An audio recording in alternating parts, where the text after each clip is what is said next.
ರಾಜ್ ಟಿವಿಯ ಎಲ್ಲಾ ವೀಕ್ಷಕರಿಗೂ ನನ್ನ ನಮಸ್ಕಾರಗಳು. ನನ್ನ ಹೆಸರು ವಿನ್ಯಾ.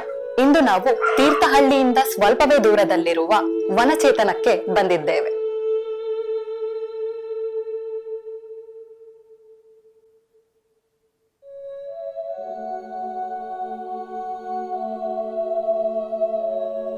ಈಗಾಗ್ಲೇ ವನಚೇತನದ ಬಗ್ಗೆ ಗೊತ್ತಿರೋರ್ಗೆ ಇದರ ಪರಿಚಯದ ಅವಶ್ಯಕತೆ ಇರುವುದಿಲ್ಲ. ಆದರೆ ವನಚೇತನದ ಬಗ್ಗೆ ಗೊತ್ತಿಲ್ಲದವರಿಗೆ ಇದೊಂದು ನೈಸರ್ಗಿಕ ಸ್ವರ್ಗ ಎಂದೇ ಹೇಳಬಹುದು.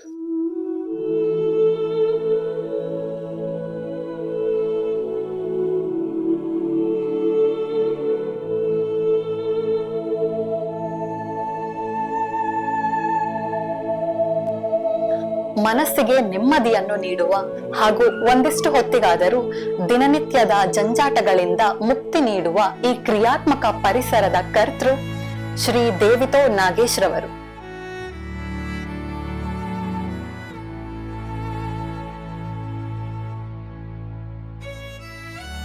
ಅವರ ಬಾಲ್ಯದಿಂದ ಹಿಡಿದು ಈಗಿನವರೆಗಿನ ಅನುಭವಗಳು, ಖುಷಿ ದುಃಖಗಳು, ಈ ಸ್ಥಳದ ಹಿಂದಿನ ಮೂಲ ಉದ್ದೇಶ ಇವೆಲ್ಲದರ ಪರಿಚಯ ಆ ಮಹಾನ್ ರಸ ಋಷಿಯ ಮಾತುಗಳಿಂದಾದಾಗಲೇ ಅದಕ್ಕೊಂದು ಮೆರುಗು. ಬನ್ನಿ ಕೇಳೋಣ ದೇವಿತೋ ನಾಗೇಶ್ ರವರ ಬದುಕಿನ ಕತೆ.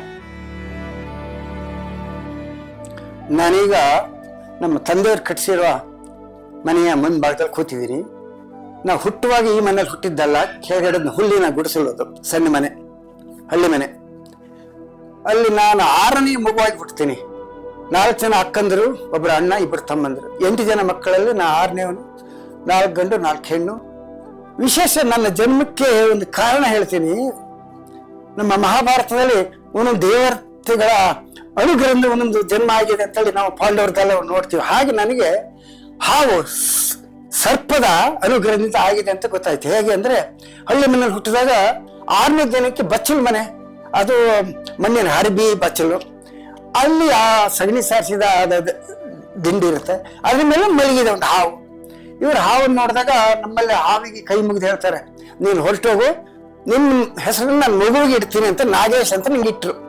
ನಾನು ಮುಂದೆ 7ನೇ ತರಗತಿ ನಂತರ ನಂಗೆ ನನ್ನ ಹೆಸರಿನ ಬಗ್ಗೆ ಆಲೋಚನೆ ಮಾಡ್ತಾ ಬಂದಾಗ, ನಾಗೇಶ ಅಂದ್ರೆ ಏನು ಅಂತ, ನಾ ದೇಶ ಅಂದ್ರೆ ನಾಡಿಯಾಗಿ ಜೈವ ಶರೀರ ಅಂತ ಅರ್ಥ ಮಾಡ್ಕೊಳಕ್ ಹೊರಟೆ. ಆಗ ನಾ ಹಂಗೆ ಬದುಕಬೇಕು ಅನ್ನೋದೊಂದು ಆಸೆನ ಬಂತು. ಈ ಶರೀರನ ದೇಶಕ್ಕಾಗಿ, ಸಂಸ್ಕೃತಿಗಾಗಿ, ಧರ್ಮಕ್ಕಾಗಿ ದುಡಿಸೋಣ ಅಂತ. ನೀವು ತಾಯಿ ಮತ್ತು ತಂದೆಯಿಂದ ಜನ್ಮ ಪಡೆದಿದ್ದೀರಿ. ನಮ್ಮ ಈಗಿನ ಇನ್ಸಿಲ್ಸ್ ಏನಿದೆ, ತಂದೆ ಮತ್ತು ಊರು, ಊರು ಮತ್ತು ತಂದೆದು, ತಾಯಿನ ಹೆಸರು ನಾವು ತಗೊಳ್ಳೋದಿಲ್ಲ. ತಂದೆ ಮತ್ತು ಊರು ಜನ್ಮ ಕೊಡೋದಲ್ಲ, ಊರು ಬದಲಾಗ್ತಿರ್ತದೆ. ನಾವು ಮುಂದೆ ಹೋದಾಗ ಎದ್ದೂರು ಅಂತ ಹೇಳಲ್ಲ, ತೀರ್ಥಹಳ್ಳಿಯವ್ರು ಅಂತೀವಿ, ಮುಂದೆ ಹೋದ್ರೆ ಶಿವಮೊಗ್ಗದವ್ರು ಅಂತೀವಿ, ಅಥವಾ ಹೊರದೇಶಕ್ಕೆ ಹೋದ್ರೆ ಭಾರತದವ್ರು ಅಂತೀವಿ, ಅಥವಾ ಭೂಲೋಕ ಬಿಟ್ಟು ಹೋದ್ರೆ ಭೂಲೋಕದವ್ರು ಅಂತೀವಿ. ಏನೋ ಅದು ಬದಲಾಗುತ್ತೆ. ತಾಯಿ ತಂದೆ ಹೆಸರು ಅದೇ ಆಗಿರ್ತದೆ. ಎಲ್ಲೇ ಹೋದ್ರು, ನಾವು ಹೊರದೇಶಕ್ಕೆ ಹೋದ್ರೆ ತಾಯಿ ತಂದೆ ಅವರೇ ಆಗ್ತದೆ. ತಾಯಿ ತಂದೆ ಹೆಸರನ್ನ ನಿಮ್ ಜೊತೆ ಇಟ್ಕೊಳ್ಳಿ. ಆಧ್ಯಾತ್ಮ ಪೂರಕ. ತಾಯಿನ ನೀವು ಎಲ್ಲಿ ತನಕ ಬಿಡ್ತೀವಿ ಅಲ್ಲಿ ತನಕ ಆಧ್ಯಾತ್ಮ ದಕ್ಕೋದಿಲ್ಲ. ತಾಯಿ ಅನ್ನೋದು ಒಬ್ಬರೇ ಅಲ್ಲ, ಹೆಂಡತಿ ಅನ್ನೋದು ಬೇಕಾದ್ರೆ ಬಹಳ ಜನ ಆಗ್ಬೋದು, ಶಿಷ್ಯರು ಬಹಳ ಜನ ಆಗ್ಬೋದು, ಮಕ್ಕಳು ಬಹಳ ಜನ ಆಗ್ಬೋದು. ತಾಯಿ ಅನ್ನೋದು ಒಬ್ಬರೇ, ಜನ್ಮ ಅಲ್ಲ. ನಮ್ಮ ತಾಯಿ ಹೆಸರು ದೇವಮ್ಮ, ತಂದೆ ಹೆಸರು ತೋಪೇಗೌಡ. ಅವು 2 ಅಕ್ಷರನ್ನ ನನ್ನ ಹೆಸರು ಜೊತೆ ಇಟ್ಕೊಂಡಿದ್ದೀನಿ. ದೇವಿತೋ ಅಂದ್ರೆ ಅದೇನೆ, ದೇವಮ್ಮ ತೋಪೇಗೌಡ ಅಂತ. ನನ್ನ ಹೆಸರು ನಾಗೇಶ್ ಅಂತ ಇಟ್ಟಿದ್ದಾರೆ, ಅದು ಹಾವು ಕಾರಣದಿಂದ. ದೇವಿತೋ ನಾಗೇಶ್ ನನ್ನ ಹೆಸರಾಗುತ್ತೆ. ಆ ದಿನಗಳಲ್ಲಿ ವಿದ್ಯೆ ಕಲಿಯಲೇಬೇಕು, ಅಕ್ಷರಾಭ್ಯಾಸ ಮಾಡಲೇಬೇಕೆಂಬ ಈಗಿನಷ್ಟು ನಮಗೆ ತವಕ ಇರಲಿಲ್ಲ, ಒತ್ತಡನೂ ಇರಲಿಲ್ಲ. ಬೇಕಾದ್ರೂ ಓದ್ಬೋದು, ಬೇಡದಿದ್ರು ಜಮೀನು, ಗದ್ದೆ, ತೋಟ ಇದೆ, ದನಗಳಿದಾವೆ, ಈ ತರ ಬದುಕಿದೆ ಅಂತೇಳಿ ಆತ ನಾವು ಚಿಂತನೆ ಮಾಡಿರಲ್ಲ. ಈಗ ಮಾಡ್ತೀವಿ, ಬೇಕಾರೆ ನಮ್ಗೆ ಜಮೀನು ಇದೆ ಅಂದ್ರೆ ಓದ್ ಕಡಿಮೆ ಮಾಡೋಣ ಹೀಗೆ. ಆದ್ರೆ ನಾನು ಭಾಗ್ಯಶಾಲಿ. 4 ಜನ ಅಕ್ಕಂದ್ರು ಮನೆಯಿಂದ ನನ್ನ ಶಾಲೆಗೆ ಕಳಿಸ್ಲಿಕ್ಕೆ ಪ್ರಯತ್ನ ಮಾಡ್ತಿದ್ರು. ಶಾಲೆಯಲ್ಲಿ ಶಿಕ್ಷಕರು ಕಲ್ಸ್ಕೊಡೋ ಕ್ರಮ ನೋಡಿದಾಗ ಬೇಡ ಶಾಲೆ ಅನ್ಸಷ್ಟು ಹೊಡಿತಿದ್ರು. ಆದ್ರೆ ಹೊಡೆಯೋದ್ರ ಜೊತೆಗೆ ಒಂದು ಬಹಳ ವಾತ್ಸಲ್ಯ, ಪ್ರೇಮ ಇದ್ದು ಪಾಠ ಹೇಳ್ತಿದ್ರು. ಖುಷಿ ಆಗ್ತಿತ್ತು. ಪ್ರೈಮರಿ ಶಾಲೆ ಆಯ್ತು ಹೆದ್ದೂರಿನಲ್ಲಿ, ಅವಾಗ ಮಾಧ್ಯಮಿಕ ಶಾಲೆನೂ ಹೆದ್ದೂರಾಯ್ತು. ಕಟ್ಟೆ ಹಾಕಲು 6.5 ಕಿಲೋಮೀಟರ್ ನಡೆದು ಹೋಗಿ ಹೈಸ್ಕೂಲ್ ವಿದ್ಯಾಭ್ಯಾಸ ಮಾಡಿದ್ವಿ. ಸಾಧಾರಣ ಪಾಸ್ ಆಗೋ ಅಷ್ಟೇ ನಮ್ದಲ್ಲ, ಮಧ್ಯಮ ವರ್ಗದ ನಾವು ವಿದ್ಯಾರ್ಥಿಗಳು.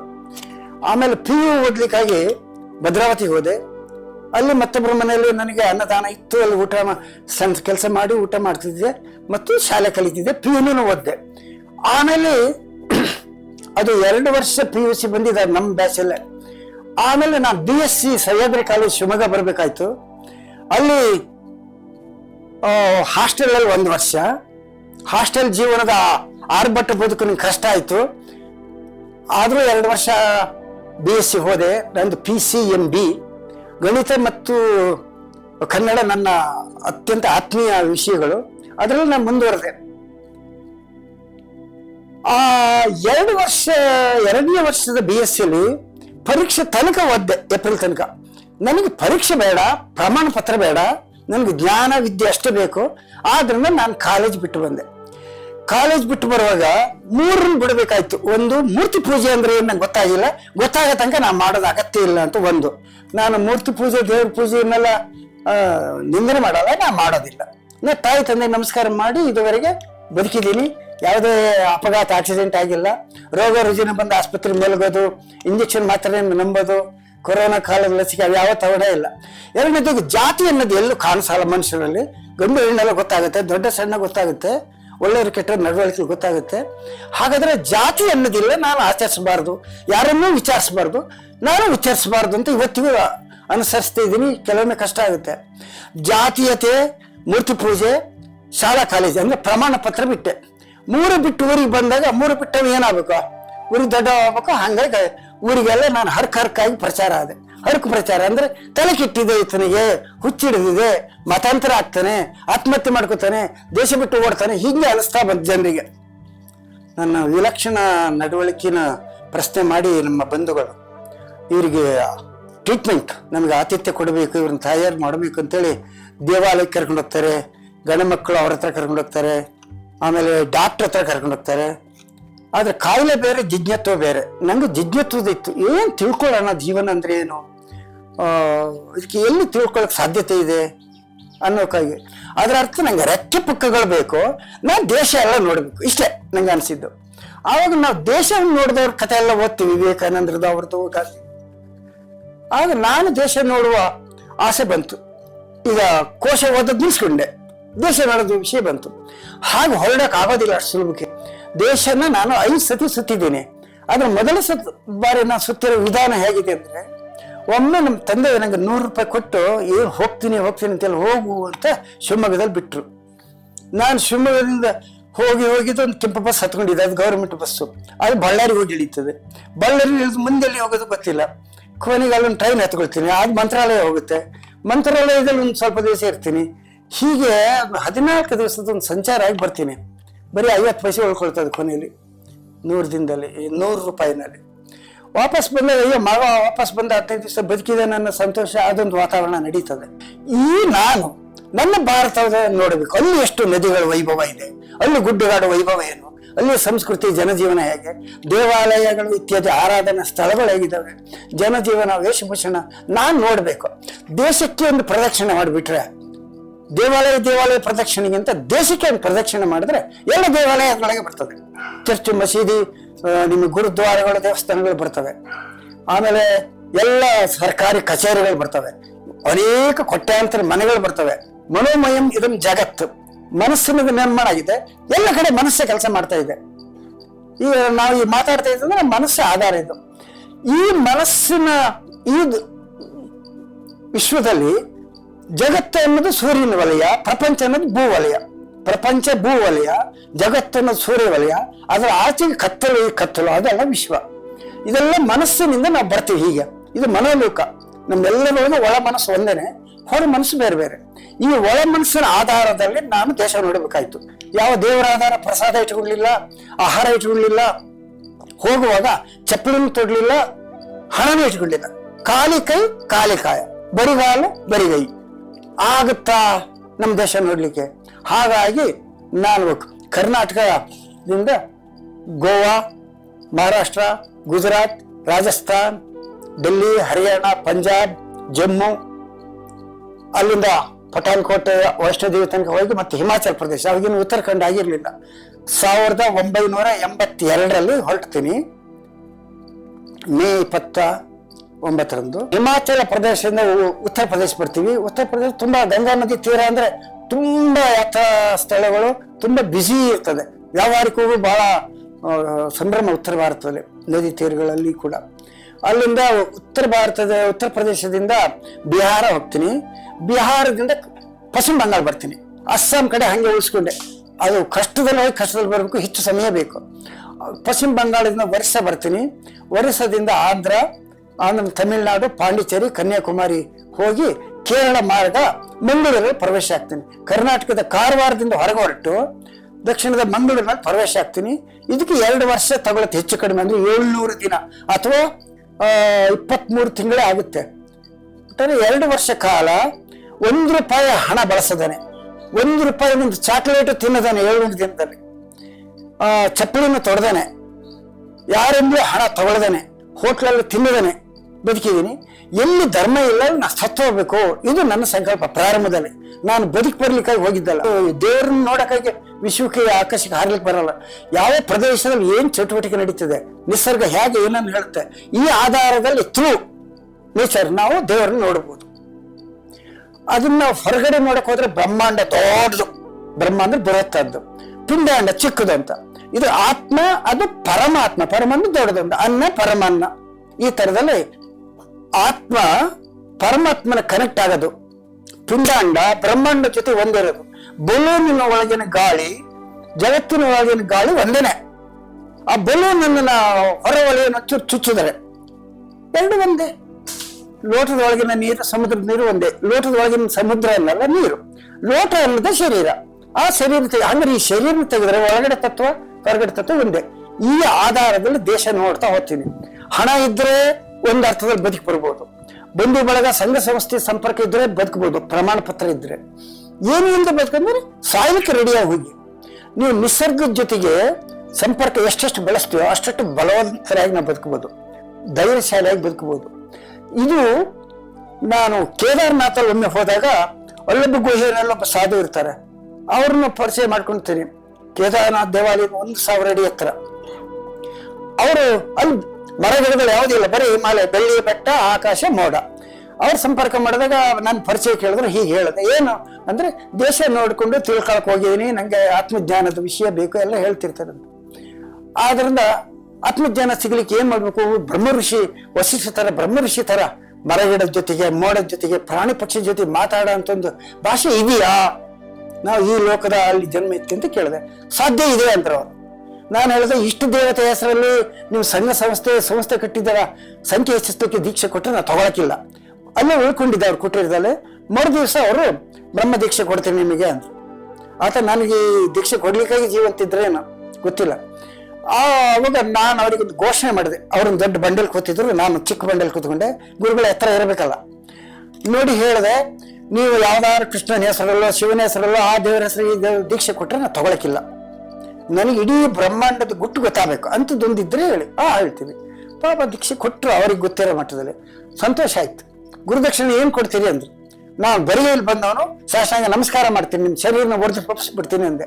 ಖುಷಿ ಆಯ್ತು ಅವರಿಗೆ. ಅದರಿಂದ ಹೊರಗೆ ಬಂದೆ. ಆ ಮಂತ್ರ ದೀಕ್ಷೆ ಎಲ್ಲರಿಗೂ ಗೊತ್ತಿರೋಂಥದ್ದೇ. ಅದನ್ನ ನಾವು ಒಳಗಡೆ ಇಟ್ಕೊಂಡು ಧ್ಯಾನಿಸ್ಬೇಕು, ಹೊರಗಡೆ ಬಯಲು ಮಾಡಿ ಪ್ರಚಾರ ಕೊಡೋದಲ್ಲ.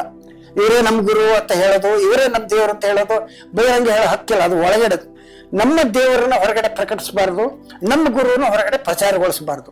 ಅದು ನಿಮಗೆ ಮಾತ್ರ ಗುರು, ಮತ್ತೊಬ್ಬರಿಗೆ ವ್ಯಕ್ತಿ ಆಗ್ತಾರೆ ಅವರು. ನಮ್ಮ ತಾಯಿ ನಮ್ಮ ದೇವರು, ನಮ್ಮ ತಾಯಿ ಎಲ್ಲರಿಗೂ ದೇವರಲ್ಲ, ಮಹಿಳೆ ಆಗ್ತಾಳೆ, ಕೆಲವರಿಗೆ ಅಕ್ಕ ಆಗ್ತಾರೆ. ಹಾಗೆ ನಮ್ಮ ದೇವರನ್ನ ನೀವು ಒಳಗಿಟ್ಕೊಂಡು, ನಿಮ್ಮ ಗುರುವನ್ನ ನಿಮ್ಮೊಳಗಿಟ್ಕೊಂಡ್ರೆ ಎಲ್ಲೂ ಜಗಳ ಆಗಲ್ಲ, ಗದ್ದಲಾಗಲ್ಲ, ಏನೋ. ಕೆಲವರು ಮನೆ ಮುಂದೆ ಹೋಗ್ತಿದ್ದೆ, ಪರಿಚಯ ಆಗ್ತಿತ್ತು, ಅವ್ರ ದಾರಿ ಸಿಕ್ತಿದ್ರು. ಹೀಗೆ ಭಾರತ ದರ್ಶನ ಪಾದಯಾತ್ರೆ ಅಂದೆ. ಸರಿ, ಹೇಗೆ ಹೋಗ್ತೀರಿ, ಏನೇನ್ ಮಾಡ್ತೀರಿ, ಎಲ್ಲಿಂದ ಬರ್ತೀರಿ ಎಲ್ಲ ಹೇಳಿದೆ. ಹಾಗಾದ್ರೆ ಬನ್ನಿ ನಮ್ಮಲ್ಲಿ ಪ್ರಸಾದ ಊಟ ಮಾಡ್ಕೊಂಡು ಹೋಗಿ ಅಂತ. ನಿಮ್ಮ ಮನೆಯಲ್ಲಿ ಹಿಂದ್ಗಡೆ ತೋರಿಸ್ತಾರೆ. ನಾ ಹಿಂದ್ಗಡೆ ಬರೋದಿಲ್ಲ, ವಾಪಸ್ ಹೆಜ್ಜೆ ಇಡಲ್ಲ. ಆಹಾರಕ್ಕಾಗಿ ಅನುಕೂಲಕ್ಕಾಗಿ ವಾಪಸ್ ಇಡೋದ್ರೆ ಊರಿಗೆ ಬರ್ಬೋದು, ಆದ್ರಿಂದ ಬರಲ್ಲ. ಅರೆ ಅವ್ರಿಗೆ ಒಂದು ಸಂಕಟ. ಹೀಗೆ ಹೇಳ್ತಾರೆ, ತಗೊಳ್ಳಿ ಅಂತ ಏನೋ ದುಡ್ಡು ಕೊಡಕ್ ಬರ್ತಾರೆ. ಬೇಡ, ದುಡ್ಡು ನಾ ತಗೊಳ್ಳೋದಿಲ್ಲ, ಯಾಕೆ ಅದನ್ನ ದುಡ್ಡು ಬಳಸೋದಿಲ್ಲಲ್ಲ ಅಂಗಡಿ ಹೋಟೆಲಲ್ಲಿ. ಆಮೇಲೆ ಅವ್ರಿಗೊಂದು ಸಂಕಟ ಆಗುತ್ತೆ, ಯಾರು ಕೊಡ್ಬೇಕು. ಈಗ ಮುಂದೆ ಎಲ್ಲಿರ್ತೀರಿ, ನಾನು ಹೀಗೆ ಮುಂದೆ ಈಗ ಇವತ್ತು ಸ್ನಾನ ಮಾಡೋ ಅವಕಾಶ ಇದ್ರೆ ನಲ್ಲಿ ಎಲ್ಲಿದೆ, ನಾನು ಉಳ್ಕೊಳ್ಳೋದು ಎಲ್ಲೆಲ್ಲಿ ಅಂತ ಮುಂಚೆ ಹೇಳ್ಕೋಬೇಕು. ಶಾಲೆ, ದೇವಸ್ಥಾನ, ಮಸೀದಿ, ಚರ್ಚು, ಬಸ್ ಸ್ಟಾಪ್. ಬೇಸಿಗೆ ಆದ್ರೆ ಮರದ ಕೆಳಗೆ ಈ 6 ಜಾಗನ ಬಳಸ್ಕೊತಿದ್ದೆ. ನನಗೆ ನಿಮ್ಮ ಮನೇಲಿ ಅವಕಾಶ ಕೊಡಿ ಅಂತ ಯಾರನ್ನೂ ಕೇಳ್ತಿರ್ಲಿಲ್ಲ.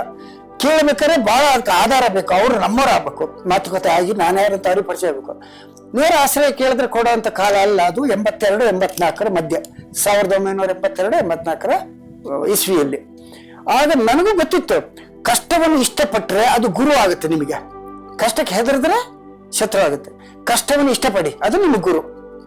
ಯಾವಾಗಲೂ ನೀವು ಲಾಭಕ್ಕೆ ಇಷ್ಟಪಟ್ಟರೆ ನಷ್ಟ ಅನ್ನೋದು ಹತ್ರ ಬಂದ್ಬಿಡ್ತದೆ. ಸುಖನ ಇಷ್ಟಪಟ್ಟರೆ ಕಷ್ಟ ಅನ್ನೋ ಹತ್ರ ಬರ್ತದೆ. ಕಷ್ಟನ ಇಷ್ಟಪಡಿ, ನೆಕ್ಸ್ಟ್ ಸುಖನೇ ಬರ್ಬೇಕಲ್ಲ.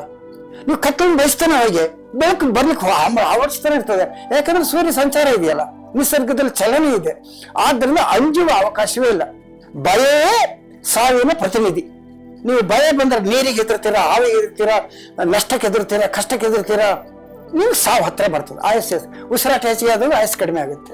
ದಿನಕ್ಕೆ 25,600 ಸತಿ ಉಸಿರಾಡಿದರೆ 100 ವರ್ಷ ಬದುಕ್ತೀವಿ. ಅದೊಂದು ಯೂನಿಟ್. ಉಸಿರಾಟ ಹೆಚ್ಚಿಗೆ ಆದಾಗ ಆಯಸ್ಸು ಕಡಿಮೆ ಆಗುತ್ತೆ.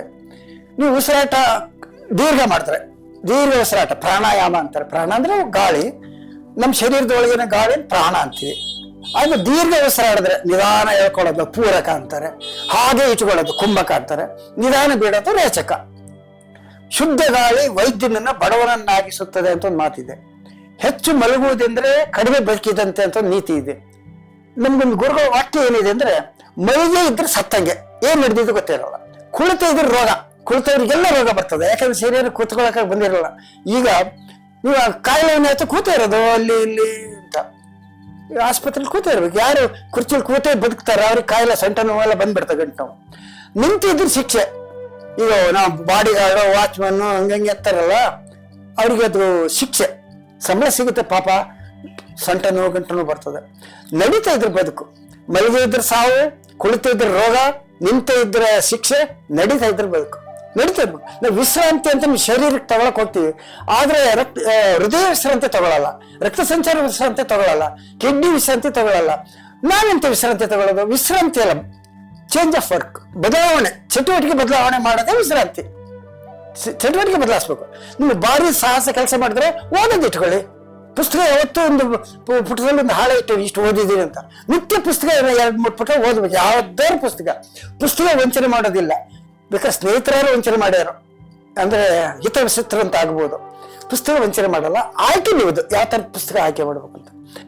ಕಸದಿಂದ ರಸ ಅಂತ ಕೇಳಿದಿರೋ ಒಂದು ಪದ, ಅದಕ್ಕೆ ಬೇರೆ ಬೇರೆ ಅರ್ಥ ಕೊಟ್ಟೆ. ಟೇಸ್ಟ್ ಫ್ರಮ್ ವೇಸ್ಟ್ ಅಂತ ಇನ್ನೊಂದು ಪದ ಕೊಟ್ಟೆ. ವ್ಯರ್ಥಕ್ಕೊಂದು ಅರ್ಥ ಇನ್ನೊಂದು ಪದ ಕೊಟ್ಟೆ. ಇನ್ನೊಂದು ಬೇಡದ್ದನ್ನ ಬಳಸ್ಕೊಂಡು ಬೇಕಾದನ್ನ ಮಾಡೋದು. ಇದರಿಂದ ನನಗೆ ಅನೇಕರ ಹತ್ರ ಬೇಡದಿರೋ ಪದಾರ್ಥ ಎಲ್ಲ ಕೊಡಿ ಅಂತ ನಾನು ನನ್ನ ಕಲಾ ಶಕ್ತಿಯಿಂದ ಅದನ್ನು ರೂಪಾಂತರ ಮಾಡಿ ಮನೆಯನ್ನೆಲ್ಲ ಶೃಂಗಾರ ಮಾಡಿದ್ದೀನಿ. 10 ಎಕರೆ ಕಾಡು ವನ ಅಂತ ಮಾಡಿದ್ದೀನಿ, ವನಚೇತನ.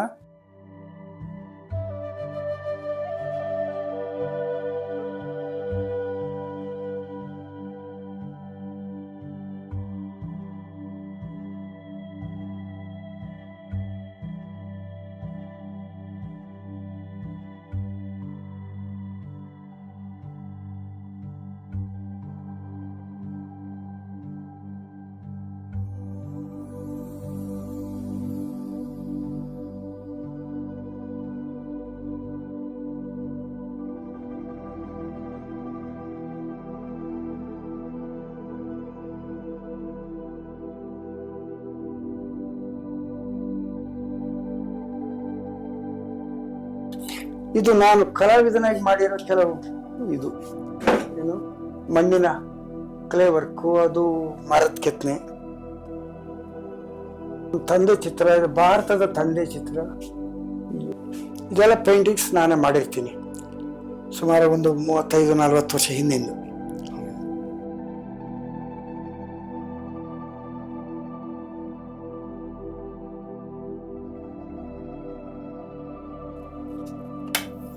ಇವೆಲ್ಲ ಹಳೆಯ ಅಡಿಗೆ ಮನೆ.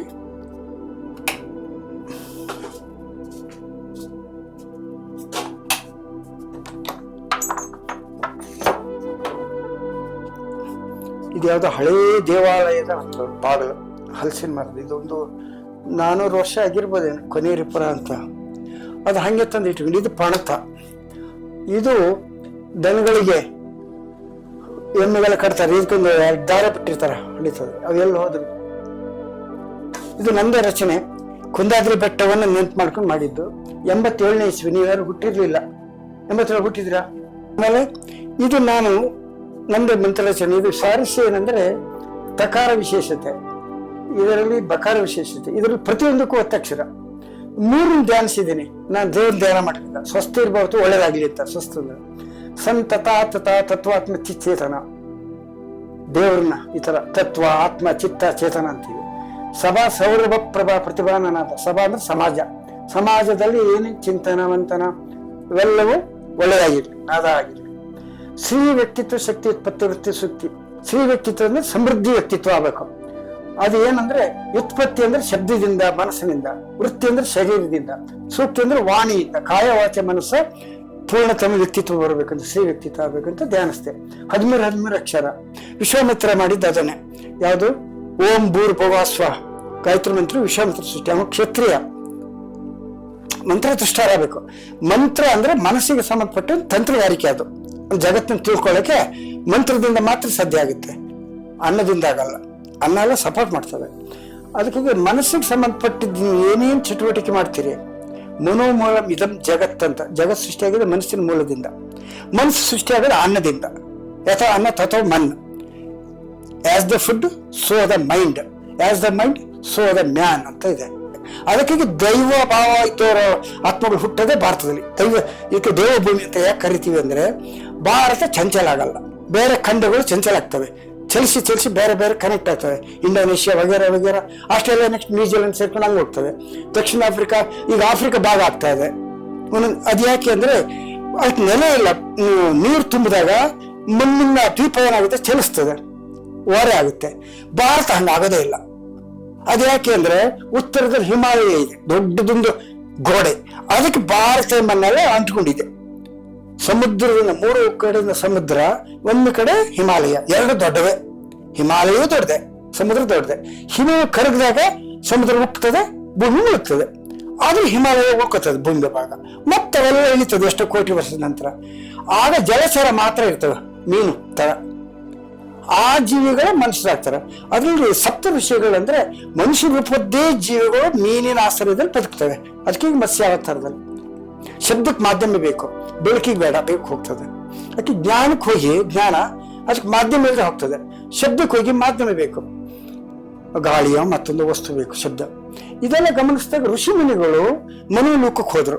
ಮನಸ್ಸಿಗೆ ಮಾಧ್ಯಮ ಬೇಡ, ಹೋಗ್ಬಿಡ್ತದೆ. ಆಕಾಶ ನಿನ್ನ ಬಾಂಧಳದಂತೆ ನನ್ನ ಮನವಿರಲಿ ಕುವೆಂಪು ಹಾಡ್ತಾರೆ. ನಿನ್ನ ಆಕಾಶ ತರ ನನ್ನ ಮನಸ್ಸು. ಯಾಕೆ ಮನಸ್ಸಿಗೆ ಕಾಯಿಲೆ ಇಲ್ಲ, ಮನಸ್ಸಿಗೆ ಪೊಲ್ಯೂಷನ್ ಇಲ್ಲ, ಮಾಲಿನ್ಯಗೊಳ್ಳಲ್ಲ, ವಿಲಕ್ಷಣ ಆಗುತ್ತೆ. ಒಬ್ಬ ಮನಸ್ಸಲ್ಲಿ ಏನೋ ಚಂಚಲ ಆದಾಗ ವಿಲಕ್ಷಣ ಅಂತ ಟ್ರೀಟ್ ಮಾಡಿಬಿಟ್ರೆ ಕಾಯಿಲೆ ಅಂತ ಮಾಡಬಾರ್ದು. ನಾನು ಸತಿ ನಿಮ್ಮಾನ್ಸ್ ಡಾಕ್ಟರ್ಗಳೇ ಬಂದಿದ್ರು 25 ಜನ. ಅವ್ರಿಗೆ ಹೇಳಿದೆ ಮನೋರೋಗನ ಸುಳ್ಳು, ವಿಲಕ್ಷಣ ವ್ಯಕ್ತಿನ ಮೊದಲೇ ಬರ್ತಾನೆ, ಯಾಕಂದ್ರೆ ನಾರ್ಮಲ್ ಆಗಿ ಇಲ್ಲ ಅಂತ.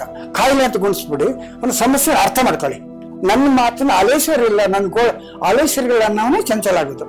ನೀವು ಕಾಯಿಲೆ ಅಂತ ಟ್ರೀಟ್ ಮಾಡಿ ಏನ್ ಮಾಡ್ತೀರಿ ಅಂದ್ರೆ ನಿದ್ರೆ ಕೊಡ್ತೀರಿ, ಅವನ್ನ ಸ್ತಬ್ಧಗೊಳಿಸ್ತೀರಿ, ಅವನ ಚೇತನ ಶಕ್ತಿನ, ಶರೀರ ಶಕ್ತಿನ ಕಡಿಮೆ ಮಾಡ್ತೀರಿ. ಹೆಂಗಾರು ಒಂದು ಆಧಾರಕ್ಕೂ ಮನೆಗೆ ಕಳಿಸ್ತೀರಿ, ಹೋಗಿ ಇಷ್ಟು ದಿವಸ ಸಾಕು ಅಂತ. ಅವ್ರು ಸಾಕ್ತಾ ಇರ್ತಾರೆ, ಸಾಯೋದಿಲ್ಲ. ಅವ್ರ ಮನುಷ್ಯ ಅದಕ್ಕಾಗಿ ಆಸ್ಪತ್ರೆ ಹೋಗಿ ಬಿದ್ಬಿಟ್ರೆ ಆತ ಅರ್ಧಕ್ಕರ್ಧ ಕಡಿಮೆ ಆಗ್ತಾನೆ, ನಾನು ದುರ್ಬಲ ಆದೆ ಅಂತ. ನಾವು ಇದುವರೆಗೆ ಹೇಳ್ತೀವಿ ಆಸ್ಪತ್ರೆ ಹೋಗ್ಬಿಡಿ, ನಿಮ್ಮ ನೆಲೆಯೇ ಆಸ್ಪತ್ರೆ, ಮನೆಯೇ ಆಸ್ಪತ್ರೆ ಅಂತ ತಗೊಳ್ಳಿ, ಆಹಾರವನ್ನು ಔಷಧಿ ಅಂತ ತಗೊಳ್ಳಿ. ಇಲ್ಲ ಆಹಾರ ಅಂತ ಪದ ಇಲ್ಲ. ಮನಸ್ಸಿನಿಂದ ಅವನಿಪತಿ ಕೇಳಿ ಆತ್ಮನಿಂ ಸಂಭವಿಸಿ ತಂಬರ, ಅಂಬರದಿಂ ವಾಯು, ವಾಯುಂ ಅಗ್ನಿ, ಅಗ್ನಿಂ ಅವತರಿಸಿತ ಭುವನಂ ಅಂದ್ರೆ ಜಲ, ಭುವನದಿಂ ಧರೆ ಅಂದ್ರೆ ಧರಣಿ, ಧರಣಿ ಉದ್ಭವಿಸಿ ತೋಷಧಿಗಳು, ಗಿಡಮೂಲಿಕೆಗಳು. ಅದರಿಂದ ಪ್ರಕೃತಿ ಪುರುಷ ವಿಕೃತಿಗಳು ಬಂದು ಅಂತ. ನಾವು 8 ಜನ ಮಕ್ಕಳು ಇಲ್ಲಿದ್ದೀವಿ ನೋಡಿ. ನಾನು ಇಲ್ಲಿದ್ದೀನಿ 6ನೇವನು, ನಾನು 6ನೇವನು. ಬೀಜಗಳು ಜೀವನ ನೋಡಿ. ಇದು ಬಗನೆ ಬೀಜ ಅಂದ್ರೆ ಇದ್ರನ್ನ ಒನಕೆ ಮಾಡ್ತಾರೆ, ಕೋಳಿ ಮಾಡ್ತಾರೆ. ಸ್ಟ್ರಾಂಗೆಸ್ಟ್ ಟ್ರೀ ಅಂದ್ರೆ ಇದೆಯ ಒನಕೆ ಮಾಡ್ತಾರಲ್ಲ, ಒನಕೆ ಅದು, ಇದು ಬಗನೆ ಅಂತಾರೆ. ತೆಂಗಿನ ಇನ್ನೊಂದು ರೂಪ. ಇದರಲ್ಲಿ ಚೆನ್ನಾಗಿ ಇದು ನೋಡಿ. ಏನ್ ಬೀಜ ಇರ್ಬೋದು ಅಂದ್ರೆ ಮೆಣಸಿನ ಬೀಜನೂ ಇದೆ, ಲಿಂಬು ಬೀಜ ಇದೆ. ಖುಷಿ ಇಟ್ಕೊಳ್ಳೋದು. ಚೆನ್ನೆ ಮನೆ ಯಾವ್ಯಾವ ತರ ಆಡಕ್ಕೆ ಇಲ್ಲ, ಅಡಿಕೆನೂ ಇದೆ. ಅಡಿಕೆ ಒಳ್ಳೆ ಆಟ ಆಡ್ತಾರೆ ತೀರ್ಥಹಳ್ಳಿ ಅವರು. ದುಡ್ಡು ಕಾರು ಅಡಿಕೆ ಆಟ. ಭತ್ತ ಗದ್ದೆ ಮಾಡೋದೇ ಬಿಟ್ಟಿದ್ದಾರೆ. ಅವ್ರಿಗೆ ಗೊತ್ತು, ದುಡ್ಡು ಕೊಟ್ಟರೆ ಭತ್ತ ಅಕ್ಕಿ ಸಿಗುತ್ತೆ.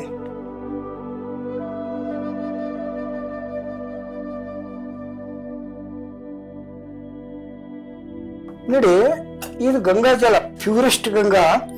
ಗಂಗೋತ್ರಿಯಿಂದ ಮುಂದೆ 18 ಕಿಲೋಮೀಟರ್ ಗೋಮುಖ್ ಅಂತ ಇದೆ. ಗೋಮುಖ್ ಅಂದ್ರೆ ಬಂಡೆ, ಹಿಮದ ಬಂಡೆಯಿಂದ ಹೊರಟು ಬರ್ತದೆ, ಪ್ಯೂರೆಸ್ಟ್ ಗಂಗಾ. ಅಲ್ಲಿ ಮನುಷ್ಯರು ಇರಲ್ಲ 18 ಕಿಲೋಮೀಟರ್ ಮೇಲೆ. ಅಲ್ಲಿ ಸಂಗ್ರಹ ಮಾಡಿ ಆಮೇಲೆ ಒಂದು ಅಂಗಡಿಗಳಲ್ಲಿ ಇದಕ್ಕೆ ಸೀಲ್ ಮಾಡಿಕೊಡ್ತಾರೆ. ಇದಕ್ಕೊಂದು 16 ರೂಪಾಯಿ ಆ ದಿನಗಳಲ್ಲಿ. ಇದರಲ್ಲಿ ನಾನು ಇಡೀ ದೇಶ ತಿರುಗಾಡುವಾಗ ಈ ಭಗವದ್ಗೀತೆ ಇತ್ತಿದು. ಇದು ಭಗವದ್ಗೀತೆ ಇದ್ರೊಳಗಿದೆ. ಈ ಭಗವದ್ಗೀತೆ ಇದು ಓದೋದಷ್ಟೇ, ಅರ್ಥ ಇದ್ರಲ್ಲಿಲ್ಲ. ನನ್ನ ಜೊತೆಗೆ ಇಟ್ಕೊಳ್ತಿದ್ದೆ. ಯಾಕಂದ್ರೆ ಯಾವುದೇ ಬ್ಯಾಗನ್ನ ಈ ತಲಾಶೆ ಇದನ್ನ ತನಿಖೆ ಮಾಡ್ತಾರೆ ಪೊಲೀಸ್ ಅಲ್ಲಿ ಏನು ಸುರಕ್ಷತೆ ದೃಷ್ಟಿಯಿಂದ. ಆಗ ಈ ಭಗವದ್ಗೀತೆ ಅಂದ್ರೆ ಭಗವದ್ಗೀತೆ ಮತ್ತು ಗಂಗಾಜಲ ಇವು ಸಿಕ್ತಿತ್ತು ಅವರಿಗೆ. ಇವೆರಡು ನನ್ನ ಬ್ಯಾಗಲ್ಲಿ ಯಾವಾಗಲೂ ಇರ್ತದೆ. ಈ ಭಗವದ್ಗೀತೆ ಇದು ಓದೋದಷ್ಟೇ, ಅರ್ಥ ಇದ್ರಲ್ಲಿಲ್ಲ. ನನ್ನ ಜೊತೆಗೆ ಇಟ್ಕೊಳ್ತಿದ್ದೆ. ಯಾಕಂದ್ರೆ ಯಾವುದೇ ಬ್ಯಾಗನ್ನ ಈ ತಲಾಶೆ ಇದನ್ನ ತನಿಖೆ ಮಾಡ್ತಾರೆ ಪೊಲೀಸ್ ಅಲ್ಲಿ ಏನು ಸುರಕ್ಷತೆ ದೃಷ್ಟಿಯಿಂದ. ಆಗ ಈ ಭಗವದ್ಗೀತೆ ಅಂದ್ರೆ ಭಗವದ್ಗೀತೆ ಮತ್ತು ಗಂಗಾಜಲ ಇವು ಸಿಕ್ತಿತ್ತು ಅವರಿಗೆ. ಇವೆರಡು ನನ್ನ ಬ್ಯಾಗಲ್ಲಿ ಯಾವಾಗಲೂ ಇರ್ತದೆ. ಅದೇ ಮಾರ್ಮಿಕತೆ ನೋಡಿ. ಏನು ಇಲ್ಲ ಆದ್ರೆ ಏನು ಇದೆ.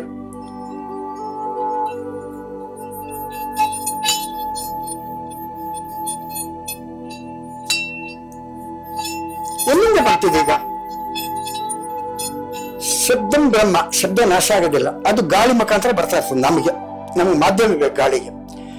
ಶಬ್ದಂ ಬ್ರಹ್ಮ. ನೀವು ಏನೇ ಮಾತಾಡಿ ಅದು ಆಕಾಶ ತತ್ವ ಹಂಗೆ ಇರ್ತದೆ. ಒಂದು 100 ವರ್ಷದ ನಂತರ ಒಂದು ಯಂತ್ರ ಬರ್ತದೆ, ಒಂದು ಇಕ್ವಿಪ್ಮೆಂಟ್, ಅದು ಹಿಡಿದು ಕೊಡ್ತದೆ. ಅವಾಗ ಗಾಂಧಿ ಮಾತಾಡಿದ್ದು, ಬಾಬರ್ ಮಾತಾಡಿದ್ದು, ಬುದ್ಧ ಮಾತಾಡಿದ್ದು ಎಲ್ಲ ಹಿಡಿದು ಕೊಡ್ತದೆ. ಪಾಸ್ಟ್ ಟೆನ್ಸ್ ಏನು ಧ್ವನಿ ಇದೆ ನಮ್ಗೀಗ ವರ್ತಮಾನ ಪ್ರೆಸೆಂಟ್ ಮಾತ್ರ ಬರ್ತದೆ. ಡೆಲ್ಲಿಲಿ ಮಾತಾಡಿದ್ದು ಮೊಬೈಲ್ ಎಲ್ಲ ಬರ್ತದೆ. ಪಾಸ್ಟ್ ಟೆನ್ಸ್ ಬರಬೇಕು, ಹಳೆದನ್ನು ಹಿಡ್ಕೊಡ್ಬೇಕು. ಅಂಥದ್ದು ವಿಜ್ಞಾನದ ವಸ್ತು ಬಂದಾಗಲೇ ಧರ್ಮ ವಿಜ್ಞಾನ ಸಮನ್ವಯ ಆಗುತ್ತೆ. ಆಗ ಜಗಳ ಆಗಲ್ಲ ಪ್ರಪಂಚದಲ್ಲಿ, ಯಾವುದೇ ಜಗಳ ಆಗಲ್ಲ. ಯಾಕಂದ್ರೆ ಯಾರು ಮಾತಾಡಿದ್ರು ಹಿಡಿದುಕೊಳ್ಬಹುದು. ಯಾರು ಏನ್ ಸುಳ್ಳು ಹೇಳಿದಾರೆ, ಸತ್ಯ ಹೇಳಿದಾರೆ, ಕೋರ್ಟ್ ಕಚೇರಿ ಬೇಡ ಆ ಮಾಧ್ಯಮ ಬರ್ಬೇಕು. ಅದೊಂದು ಎಂತಲೋ ನೀವು ಯಾರ ಕಂಡು ಹಿಡಿದ್ರೆ ಋಷಿ ಮನೆಯಲ್ಲಿತ್ತು. ಹೇಗಂದ್ರೆ ಕಣ್ಣು ಮುಚ್ಚಿ ಧ್ಯಾನಿಸೋ ದಿವ್ಯ ದೃಷ್ಟಿ ಅಂತಿದ್ರು. ಇಲ್ಲಿ ಕೂತಾಗ ಈ ಮಗು ಯಾರ್ದು? ಕಣ್ಣು ಋಷಿ. ಇದು ಶಕುಂತಲಾ. ಯಾರ ಮಗು ಅಂದ್ರೆ ವಿಶ್ವಾಮಿತ್ರ ಮೇನಕೆ ಮಗು. ಅವ್ರಿಗೆ ಆ ಮಿಷಿನ್ ಒಳಗಡೆ ಇತ್ತು. ಋಷಿ ಮುನಿಗಳ ಒಳಗಡೆನ ಮಿಷನ್ ಏನಿದೆ, ಒಂದು ತಂತ್ರಗಾರಿಕೆಯ ಒಂದು ವಸ್ತು, ಅದು ಹೊರಗಡೆ ಬರಬೇಕು. ಅದೊಂದು ಆವಿಷ್ಕಾರ ಆಗ್ಬೇಕು ವಿಜ್ಞಾನ. ಅದು ಯಾವತ್ತು ಮಾಡುತ್ತೆ ವಿಜ್ಞಾನ? ಈಗ ಇಷ್ಟು ಸಾಫ್ಟ್ವೇರ್ ಹೋಗಿದೆಯಲ್ಲ, ಈಗ ಟಚ್ ಸ್ಕ್ರೀನ್ ಮುಟ್ಟಿದ ತಕ್ಷಣ ಡೆಲ್ಲಿ ಅಮೆರಿಕ ಎಲ್ಲ ಕಾಣೋದಾದ್ರೆ ಮುಟ್ಟಿದೇನೆ ಕಾಣುವಂಥದ್ದೇ ದಿವ್ಯಜ್ಞಾನ ಋಷಿಗಿತ್ತು. ಮುಟ್ಟಿದಾನೆ ಹಿಂಗಂದ ತಕ್ಷಣ ಕಾಣ್ತದೆ. ಅವನೆಲ್ಲ ಹೇಳ್ತಿದ್ದ ಇದು ಯಾರ್ದು ಮಗು ಅಂತ.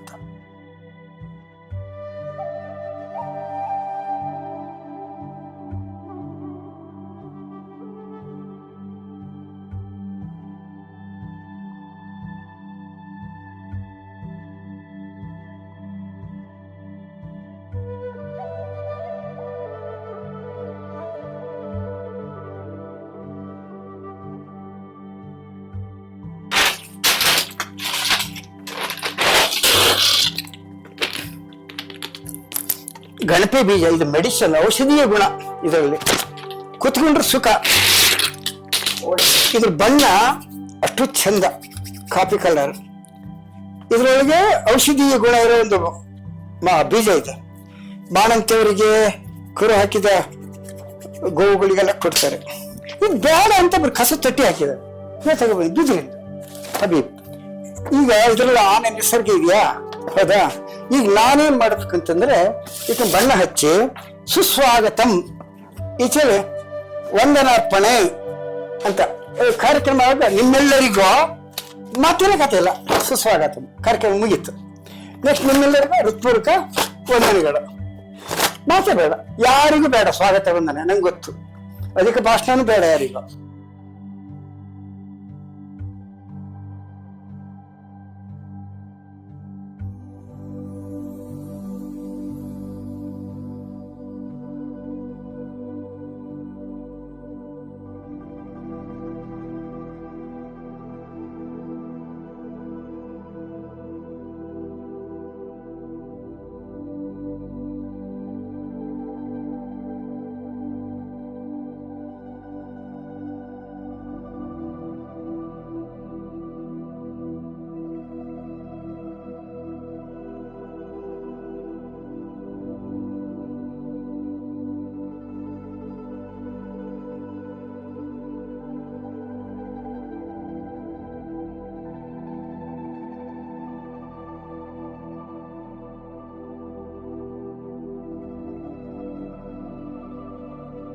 ಓಕೆ, ನಿಲ್ಬೇಕು, ಆಮೇಲೆ ನಡಿಬೇಕು, ಹತ್ತತ್ರ ಹೆಜ್ಜೆ ಇಡೋದು. ನೆಕ್ಸ್ಟ್ ಓಕೆ, ಹಾಂ ವಿಡಿಯೋ ಮಾಡಿ ಇಟ್ಕೊಳ್ಳು. ಹಾಂ, ಈಗ ಒಂದು ಹೆಜ್ಜೆ, ಕಾಲು ಕೈ ಎರಡು ಮೈಂಡ್ ವರ್ಕ್ ಆಗಬೇಕು. ಓಕೆ, ಹಾಂ, ಯಾವ ಕಾಲು ಇಡ್ತೀರಿ ನೆಕ್ಸ್ಟ್ ಮಾಡ್ಕೊಳ್ಳಿ. ಸಣ್ಣ ಮಕ್ಕಳು ನಡೀತೀನಿ ಅಂತಾರಲ್ಲ, ಎಷ್ಟು ಗೋಳಾಡ್ತಾರೆ. ಸಣ್ಣ ಮಕ್ಳಿಗೆ ಆಗಲ್ಲ, ಅವಾಗ ಇದೇ ಗೋಳ ಅವ್ರದ್ದು. ಯಾಕಾಗಲ್ಲ? ನಿಂತ್ಕೋಬೇಕು ಸ್ವಲ್ಪ ಹೊತ್ತು. ಈ ಕಡೆ ತಿರುಗಿ. ಹತ್ತಿದ ತಕ್ಷಣ ಬೀಳ್ತೀವಿ ಅನ್ನೋ ಭಾವನೆ ಬೇಡ. ನಿಲ್ತೀವಿ ಅಂತೀರಿ, ಬೀಳೋದಾದ್ರೆ ಒಂದು ಹೆಜ್ಜೆ ಬಂದಿಡಿ, ಇಷ್ಟೇಪ್ಪ. ಏನಾಯ್ತು ಅಂದ್ರೆ ಮನಸ್ಸನ್ನು ಹಗುರ ಮಾಡ್ಕೊಳಕ್ ಆಗ್ತಾ ಇಲ್ಲ. ಇಡೀ ಜೀವನದಲ್ಲೇ ಹೋದ ತಕ್ಷಣನೇ ನೌಕರಿ ಬೇಕು, ಯೌವನವರೆಗೂ ಸಂಗಾತಿ ಬೇಕು.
ದಿನನಿತ್ಯದ ಸುದ್ದಿಗಳಿಗಾಗಿ ವಿರಾಜ್ ಟಿವಿ ಕನ್ನಡ 24x7 ಚಾನೆಲ್ಗೆ ಸಬ್ಸ್ಕ್ರೈಬ್ ಆಗಿ ಅಂಡ್ ಬೆಲ್ ಐಕಾನ್ನ ಕ್ಲಿಕ್ ಮಾಡೋದನ್ನ ಮರಿಬೇಡಿ.